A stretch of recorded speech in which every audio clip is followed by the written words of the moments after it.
Hello, I'm going to ask one question and one question only, and it's going to be fairly quick. The United States has invested $1.5 trillion in bonds into the AI system. They can't turn one AI center on without crashing the internet because the Democrats shut down over 400 dams, and they shut down coal plants, hundreds of them, and they shut down oil, electricity producing plants, and natural gas electricity producing plants. He just shut them down for environmental reasons. Built a bunch of solar and wind, which doesn't work when it's just like this, cloudy and no wind.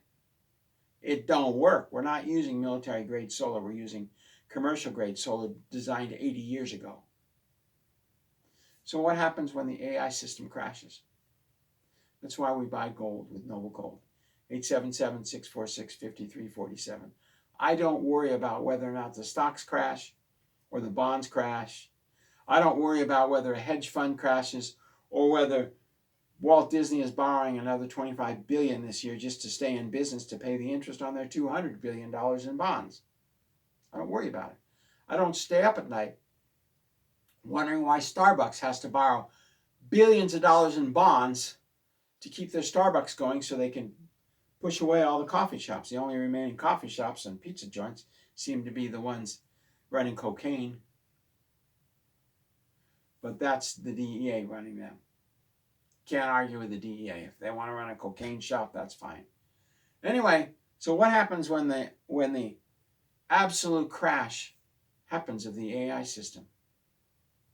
That means everything will come tumbling down. So he's just going to keep pumping more money. He's going to have the Treasury tell the Federal Reserve they're one corporation. They merged in 1933.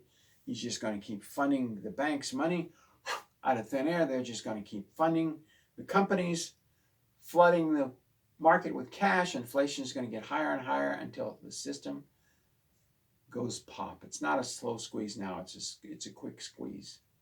Anyway, God bless. Thank you very much. We appreciate each and every one of you. And we'll see you bright and early tomorrow morning. What a system. He has to keep spending hundreds of billions of dollars a year just to keep the system afloat. We'll see you tomorrow.